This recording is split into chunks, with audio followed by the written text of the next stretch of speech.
Andito po tayo ngayon sa Barangay Yaganak. At sila po ay yung mga pamilyang lumikas. Sir, pwede ka ba ma-interview? Opo. Saan po kayo nanggaling? Galing po kami sa Tiyanak. Tiyanak. Hindi ho namin alam kung saan ho kami patutungo. Samahan namin, pinalikas po kami sa aming titirahan. Hindi daw ho namin pag-aari yung lupain namin bahay. Ang ginawa ko ng mga tulisan is nunog. Tapos yung mga kalalakihan ko ay pinaggagahasa nila. Mga lalaki po ang ginahasa? Opo, mga bading po yung mga tulisan. Ito, kaya namin para ho makaraos. Maghahanap po kami ng wala. Talagang hindi ho namin alam kung saan ho aming patutunguhan. Kung saan ho kami dali ng aming mga paa. Kung saan ho may bakansing kapayapaan. Dito tayo. Balikan na lang ho namin sa oras sa pagkatungo ng takdang panahon.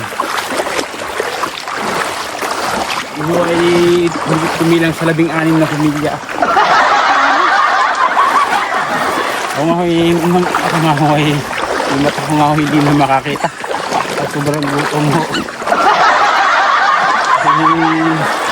Yung mga matanda. Kasi ho yung huling kain ho namin. Kaya po yung aming na itain na.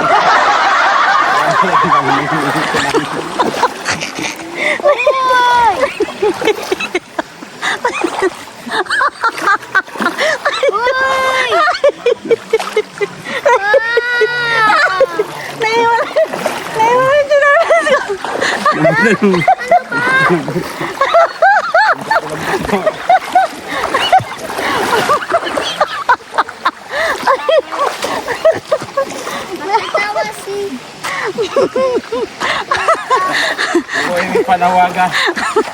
Tama kinauukulan ho. Baka kami inyo matutulungan. Lalo ng mga pangangailangan sa araw-araw. Mayor, sinubang mayor dito. Dito yan. Yung mga makakating kami ay kami mahinit tulungan. Hindi nyo lang kami na sarili namin lalanguyan. Kami matatagdangan. Ano ho bang lugar ito, sir? Para sa gayon, mapuntahan man lang kayo ni Mayor. Tayanak daw ito, Tayanak. Yaganak. Yaganak.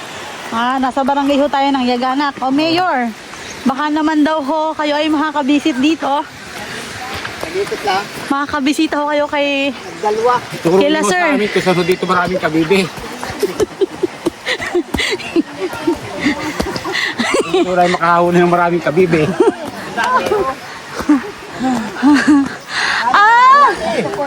Ayun din pala yun. Ay, meow. Kala ko iba. Yan yun. Ito. Baba. Sige po, bilang panghuli po, ano pang inyong mensahe?